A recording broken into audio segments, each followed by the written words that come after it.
I'm renovating an 18th century house with my boyfriend during lockdown.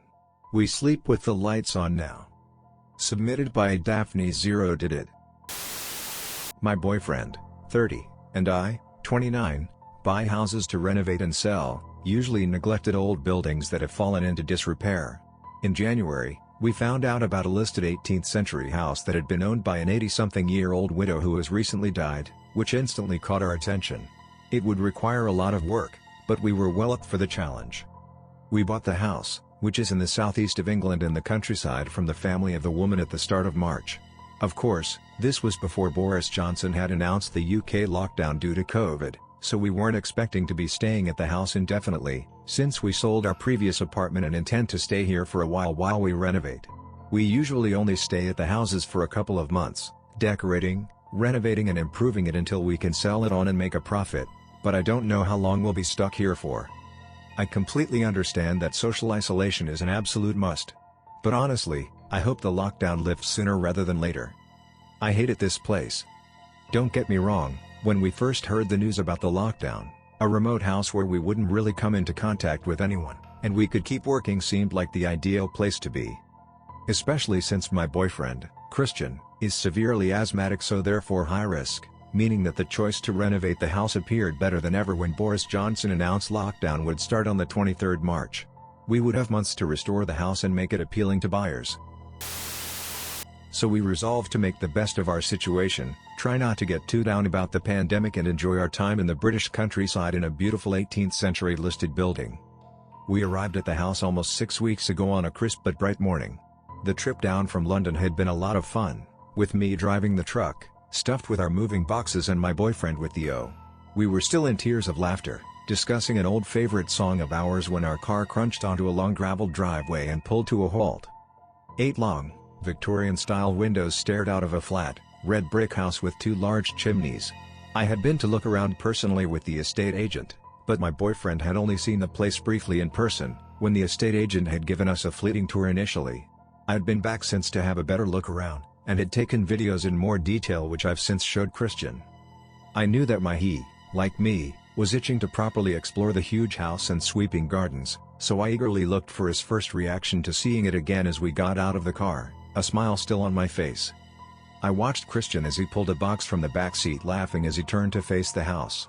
To my dismay, his smile slowly faded, and his expression became confused, his thick dark eyebrows knitting together as he looked at the house. "What's the problem?" I asked. I watched him shake his head slightly as if clearing it. "Nothing," he said, a casual grin back on his face, walking towards the house and starting up the conversation again, pulling the string of brass keys we had been given from around his neck and sifting through them until he found the one that unlocked the front door as though nothing had happened. Even so, I couldn't help but get the sense that Christian was puzzled. His forehead was slightly lined as we carried boxes into the hallway of the house. The first week in the house was fun. We spent the days in the unkempt and overgrown garden mainly, mowing the lawn and cutting back the hedges while the weather was so nice. I think it was around day 8 when the rain started. Unavoidable in the UK, but we had a good run of nice weather so we couldn't complain, but nonetheless, we were forced to stay indoors. We quickly began to realize that our first job before any actual renovation of the house would be sorting out the previous owner's stuff. The old woman must have been some kind of hoarder, because the house was quite literally stuffed to the brim with dusty furniture, books, boxes and more boxes, and a heck of a lot of things under dust sheets. The house hadn't had one previous owner either. In the last 20 years alone, the house had been lived in by 5 different homeowners, suggesting that the most recent lady might not be entirely responsible for all the clutter, as it was an impressive amount of belongings, papers, pieces full of furniture to have accumulated, especially for someone living all alone. On one of these rainy days, early into quarantine, we were carrying some things upstairs, practically collapsing under the weight of a heavy cabinet, the sound of heavy rain drumming on the windows outside, when Christian abruptly put down the end he was carrying. "What's in there?" he had asked, gesturing to a locked room to our right. I remembered then that the room he was looking at had been locked on the initial tour of the house that we did together. "Oh, it's like a kid's bedroom, but I've barely seen it myself," the woman barely showed me on the second visit, "but it's a load of stuff under dust cloths," I had said, remembering how the estate agent had been eager to make quick work of showing me that bedroom. and had privately guessed that her haste to rush through the tour of it had indicated that there were some problems with mold or even collapsed flooring, as it was impossible to see most of the dark mahogany floor panels under dust cloths. Christian wanted to see the room regardless, so he pulled the string of keys from around his neck, and we found by process of elimination, a short brass key that fit the lock. I found a completely different room to what I had remembered. Instead of dust cloths, there were shelves and shelves of china dolls lined up neatly, a small bed, stacked with boxes that seemed to contain more clothes and parts for the dolls, and a large floor-length window with dusty lilac curtains. The dolls ranged in sizes from no taller than a pin to the largest, which was the size of a small child. This larger doll was by far the most detailed, with alabaster skin, faded rosy cheeks, long straight black hair and real eyelashes, its hands folded neatly in its lap over its frilly white skirts. The paintwork on the face was so realistic, down to the last freckle at the tip of the doll's pointed nose. This doll was clearly the centerpiece. It was leaning against the shelves, too large to be in line with the rest. "They must have taken the dust clothes off for us," I said, picking up a medium-sized doll with a lilac dress to examine. "I wonder if these are worth anything." No reply from Christian, who was still standing in the doorway. "I used to have a doll like this when I had begun, when I was interrupted by a retching sound from behind me. I spun around to see Christian clutching the doorframe for support, his face pale as he proceeded to be violently sick. When he had finished throwing up, I took him to lay downstairs in the living room under a blanket and cleaned up the vomit. "Sorry, I haven't been feeling well all day, and I think that the last cabinet was probably a bit too much exertion," he had said weakly, clutching my hand, and taking small gulps of water. I told him to rest for the afternoon, and left him laying on the armchair and watching TV while I continued the job upstairs. He seemed to have made a recovery by that evening, however, and had begun to help me upstairs again for a few hours before bed, although I did notice that he had tightly locked the doll room again. We were laying in bed that night, in our room on the first floor, a large square room with a 4-poster bed and a large floor-length window adorned with emerald hangings. It was around midnight, and we had been talking for a while, but my eyelids were beginning to get heavy. I think I was on the brink of sleep, the sound of the heavy rainstorm that was still battering the windows barely audible under my duvet. I was dimly aware of a loud clap of thunder, followed by a shout from Christian, and some thudding as he jumped out of bed. My eyes blearily opened, squinting in the dark room. "What the fuck is that?" shouted Christian. I squinted through the darkness as another clap of thunder hit, accompanied by bright lightning that momentarily made the sky behind the emerald curtain silver. This time I saw it, my eyes still bleary from sleep, and just for a second, while the sky was lit by the lightning. The outline of a child, standing very still in front of the floor-length window, hidden from view by a curtain in darkness, was momentarily illuminated. Before I knew it, Christian had ripped down the curtain with shaking hands, tossing it aside to reveal the alabaster pale, child-sized doll with the pink-colored hair and white dress standing framed against the outline of the storm. The fact that the silhouette was only the large doll as opposed to an actual living intruder calmed me, however it seemed to have the opposite effect on Christian. "What the hell were you thinking? Do you think this is funny? Why would you fucking do that?" he had shouted, his hands clenched in fists, his face more livid than I had ever seen it. I tried to convince him that I hadn't put the doll there. I hadn't obviously, and that even if I had wanted to, I couldn't have, since he locked the doll room and was wearing the only key around his neck. I watched his face turn from scarlet to pale. Christian slept on the sofa downstairs for that night and a couple of nights after that too, but returned to our bed upstairs by that weekend. I got the sense that he hadn't slept too well downstairs either though, as dark circles ringed his eyes, and even during the day his preoccupation was clear. He made an effort to act normally, but his smiles were strained, and he was nervous and jumpy to the point where it was alarming, his easygoing demeanor gone. He claimed he wasn't feeling too good again. I tried to make things easy for him, trying to gently talk to him about why he was so anxious, not successful, and allowing him to relax whenever he wanted while I worked on the house. Even sleeping back upstairs, he insisted that we sleep with all the lights on. I didn't resist. I wanted to help him, but I honestly wasn't sure how, especially since I still was unable to place what had shaken him so much. Of course, I knew it was the doll that he had spotted behind the curtains, but he had acted strangely since we arrived at the house, and his reaction seemed too extreme for this to be the only problem. I was afraid to ask what Christian had done with the doll after that night. He had stormed out of the bedroom with it clutched in one hand, far away from his chest, although holding a grenade about to detonate.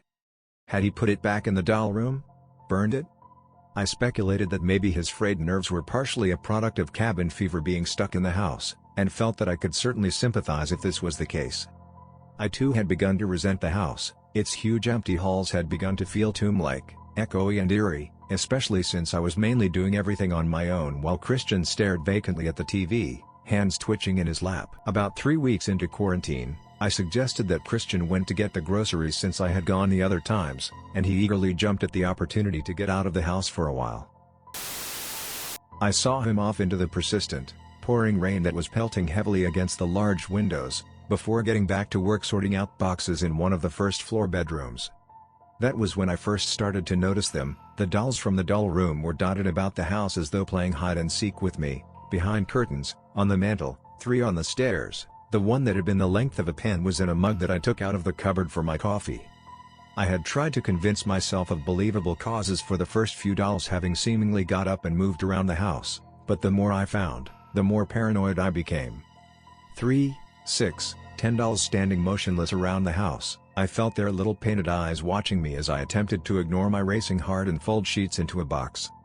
When I heard the front door open, I rushed downstairs gratefully to greet Christian, glad to no longer be alone in the house, but I found him standing in the hallway, clutching yet another doll, full shopping bags discarded on the hall floor, his face contorted in anger and fear. "Just tell me honestly," he had said slowly in a quiet, measured voice, "did you put this on the doorstep?" He held up a doll with a cream dress and red ringlets. "No." In one fluid motion, he snapped the head off the doll and left the room without a word. Things only got worse after that. Christian confirmed that he had locked the doll room. Though he seemed to believe that I wasn't responsible for the moving dolls, he became withdrawn and reclusive, barely uttering a word to me, barely eating or sleeping at all. But more dolls kept appearing. I was preparing dinner one night when a crash sent me running to the dining room to find that a bird had hit a window so hard that it had smashed. The limp black shape of the dead bird lay at the feet of a doll with pigtails, her lifeless eyes staring up at me unapologetically.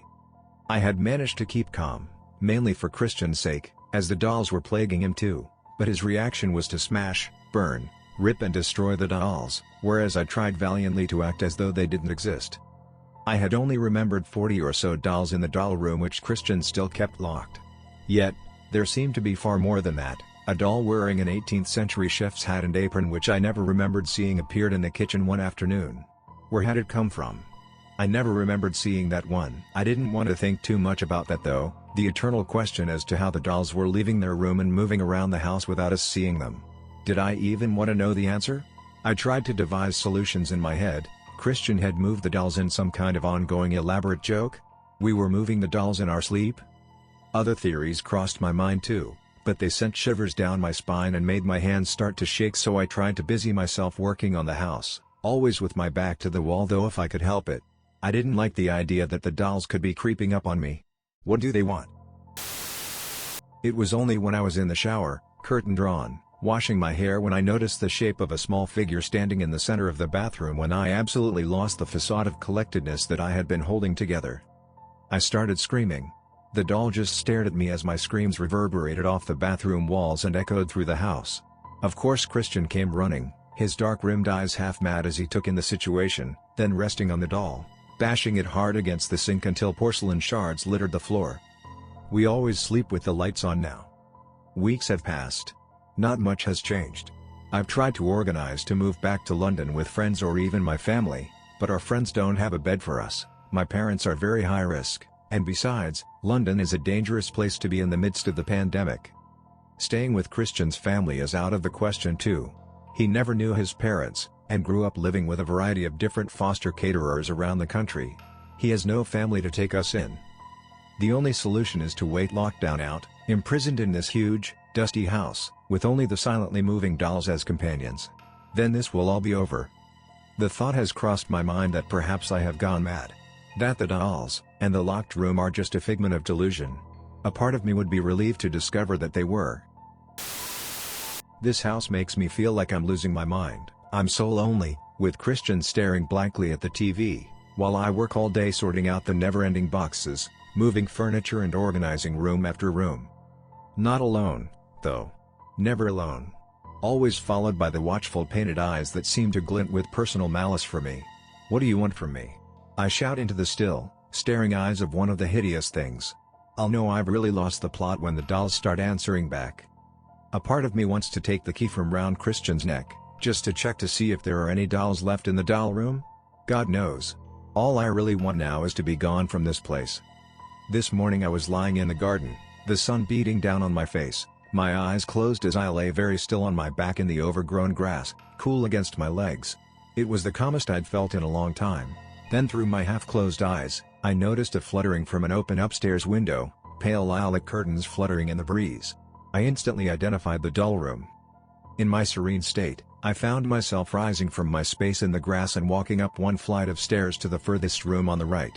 I turned the handle to find the door unlocked. Somehow I knew it would be.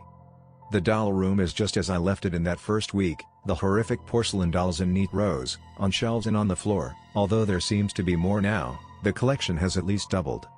In the center of the room, however, a tattered yellow book is open. The dolls wait expectantly for me to cross the room and pick up the book. I quickly gather that it is a diary of a little boy. He couldn't have been older than around 7 or 8 because the spelling is childish and phonetic, and the handwriting neat, but clearly in the hand of a child. Today, on 29th of September 1997, we have moved to a new house. It is bigger than the last house, but the people do not talk to me as much. Sarah and I played in the garden. Sarah likes the dolls that are here, but I don't. They are scary. Sarah doesn't play with me anymore. She only plays with the dolls. I want to go back to the old house. I feel lonely. Then there are pictures stuck neatly onto the yellow pages, printed from a Polaroid camera. Many of the pictures show the house and garden as it was 23 years ago. It is almost unrecognizable, clean and organized, completely free from the piles of clutter and blankets of dust that seem a permanent feature here now. It is hard to believe that it's the same house. Some of the pictures are labeled, Swing Garden Hill. I examined a picture of a little girl no older than 5 with straight, coal black hair grinning and sitting on the lawn, in a garden that was neat and tidy, with pruned flower beds and garden furniture, clutching a doll in each hand. More dolls lay on a pink checkered blanket at her feet, the skirts of her white summer dress spread across the grass. The picture is labeled Sarah. These are unmistakably the same dolls that have been plaguing my waking hours for the past 6 weeks, but I can't shake the feeling that I know Sarah too.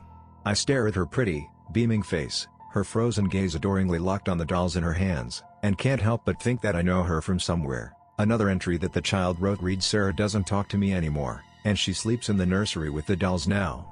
The dolls like Sarah but they don't like me. They whisper things about me and make Sarah cry. The dolls can move on their own now, but only when I'm not looking. They move in the dark the most, so I sleep with the lights on." I look up from the book at the dolls' repulsive little painted faces. The largest one seems to be looking straight at me. I feel the hairs on my arms rise like little pinpricks. I flick through to find the final entry in the diary. The day is 3rd of December 1997. There was an accident, and something horrible has happened to Sarah. She fell out of the window in the nursery. They are taking me somewhere else to live now. I just want Sarah back. My eyes move to the very window that the little girl had fallen from, lilac curtains still fluttering in the warm spring breeze. I am snapped back to reality when I hear a cough from the open door behind me, and turn around to see Christian standing very still, just as he had in that first week, but this time tears fill his eyes. Has he been watching me as I've been reading the child's diary? We just stare at each other for a few moments. "Look at the cover," he says in a quiet, almost resigned voice. With shaking hands, I close the diary, and look at the paper cover. There is a picture stuck beneath the name, the pretty little girl with the dark hair, Sarah, who loved the hideous dolls. Next to her is a boy, clearly her brother, whose messy jet black hair and bright, smiling, dark eyes are instantly recognizable even 23 years later. A name is written neatly on the top line. Christian Martin, age 7.